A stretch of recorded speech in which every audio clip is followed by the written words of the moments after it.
It is often said that water made the West. Western mountains, high elevation snow storage areas permit the gradual release of water through the growing season to the great fertile valleys which nestle in this rugged country. Things are getting a lot drier in the West. In fact, some places in these last 15 years have only half the surface water they did the 15 years prior. We need to understand ways to conserve that water that we didn't so much in the past. These systems are often so dynamic, they're seasonal, they're wet for a few months and they're dry the rest of the year. Now that we can actually measure that, we can see what reality actually is. And it's something we should be concerned about.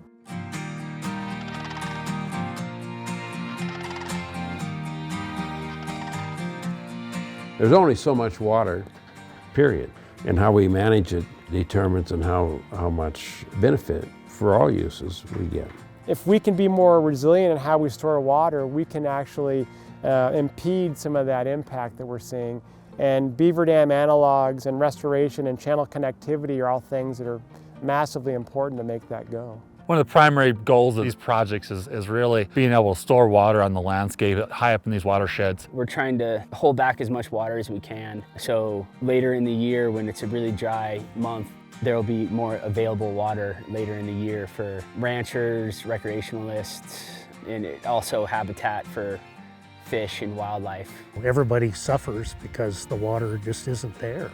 You know, all these studies and all these things give us some knowledge to know when we do get a year where we don't have snowpack, what possibly can we do early in the year to negate some of the problems that may come later. The most important thing we do is work with Mother Nature, and we have to take care of her first. Second, we have to take care of society. So we have two bosses. One is society, one is Mother Nature. So you have to mimic the forces of Mother Nature to keep her healthy. Flood irrigators have been doing this work for 100+ years. Folks that first stepped onto the landscapes of Montana realized how to maximize water availability for themselves. I'm a 4th generation rancher on the place. My kids will be 5th.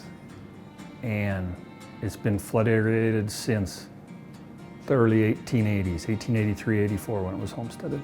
What ranchers are doing is they're going into these places, and for generations they've been spreading water across these floodplains. In the same way, water might spread across that floodplain during spring floods, and getting that water into that sponge, which is that broader extent around that creek channel. So some of those techniques are already there. We're trying to highlight how those techniques can be first appreciated and valued, and then translated into a restoration context at different scales. So we do everything from low-tech beaver mimicry structures to highly mechanized floodplain reconstructions. Not so long ago, this country of ours was covered with sloughs and marshes that served as reservoirs to hold water on the land and keep water tables high and wells full. Beaver abounded in the streams, and ducks and geese swarmed in the marshes. If you can imagine, even by the time Lewis and Clark got here, we had already eliminated most of the beaver off of the landscape. So the fur trade had already removed beaver from all of these tributaries and waterways. Today we were putting in beaver mimicry structures in an alpine meadow and an area that historically had beavers, and so we were just sort of plugging up holes in the old structures and able to create a lot of natural water storage in an area that historically had that naturally, to spread out that water, hold a little bit back, recharge the groundwater, and keep it for times when it's more needed later in the season. And really we're just creating, just like a beaver would, we're just creating a leaky structure that slows the movement of water downstream, catches sediment, because that sediment will pile up in front of this structure and build up the base of the stream so that this stream starts flowing a little bit higher up, so that at a really high flows, it'll start spilling over its banks. sort of wetting more of the landscape. We always refer to it as a sponge up there. You know, you get the sponge wet and it kind of dribbles out for quite a while. Think of a hydrograph in western Montana generally. There's a big spike in May and June, and then it just is like straight downhill, you know, as you get into July and August, as that water really is just leaving the landscape and moving downhill. By creating these structures and where you see beaver-influenced streams, that hydrograph, the top peak flows is much more rounded and it lasts longer into the year because you're storing all that water in the soil and this water is moving more slowly through the system. There's a CFS that's quantifiable, and if you start talking CFS in September, August and September, that's what everyone wants to hear. You know, I was up here on Monday and the water was just confined to inside the channel. There was no standing water here. So, you know, this little structure that probably took these guys 20 minutes to build, and it's saturated in here, and it's perched. I mean, it's standing water. So this water will be around a lot longer than it would have otherwise. It would just been flowing downstream and it'd be way down in the Big Hole by now. Because this was the first one, really large one that we planned on the forest, we really wanted to do it right. So we talked about incorporating quite a bit of monitoring into this one. So we put in a couple different piezometer curtains here. So we were able to monitor kind of the water table to see kind of what changes we saw based on the work that we're doing.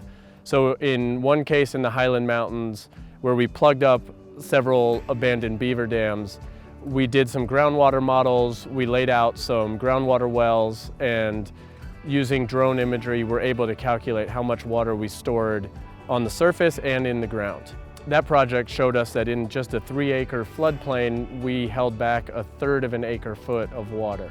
You see this pool of surface water, but that's really small to the amount of water that's underground and in the soil and in the gravels and charging the whole stream bed and the whole system. It's not a ton of water by itself, but a bunch of these projects all over our headwater meadows would really make an impact for late season water availability.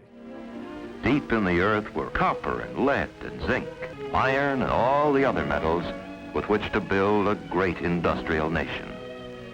And there was gold in the sands of western streams. Because of ignorance and greed, we've squandered the riches of our heritage. We have wasted our timber, ravaged our soil, polluted our rivers.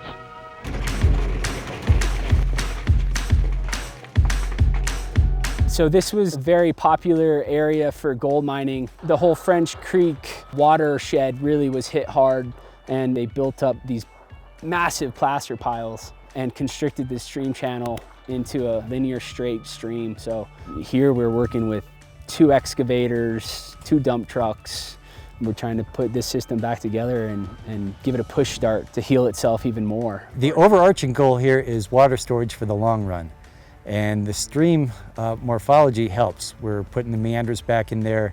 We're putting in a ton of features that slow the water down and allow greater residence time for the floodwaters and a whole lot more infiltration.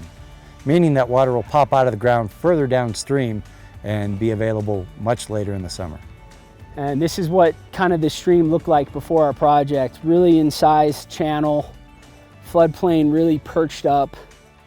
You can see the placer piles in here, really just piled up right against the stream, and these placer piles go for days, really. The placer tailings are really kind of messy to work with, but yeah, it does kind of look like a bomb went off. This is a lot of effort just for some infiltration and some habitat improvement on a relatively small stretch, but it's part of a much bigger picture here.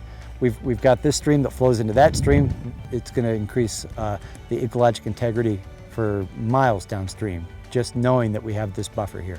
What I think of when I think about projects in the ground, like it's going on in the Big Hole, is you're making piggy banks. And so when you go into your restoration, you're storing water within that watershed in ways you weren't doing before. And as you store water and you create that floodplain channel health you're promoting, you're creating drought resiliency. And so what happens at that project scale is each time you get that flood and you're saving a little more water, you put some more money in the piggy bank. And then when those droughts come, you have water stored that keeps those things resilient and green. What we also see is a decoupling of climate and how floodplains operate. What I mean by that is, as you do a restoration on the ground, before you do that restoration, most times those systems are closely tied to climate. You get a wet year, you get higher flows, you get green pastures. You get a dry year, you get lower flows, you get dry pastures.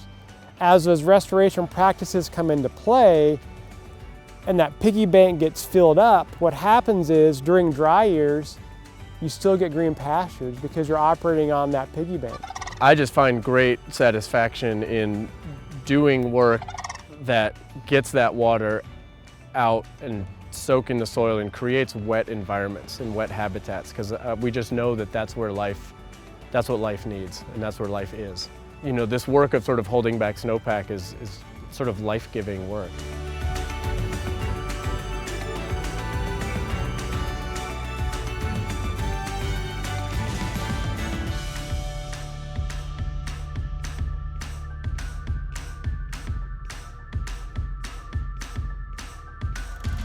We are well aware of the fact that water is essential to the well-being of all living things.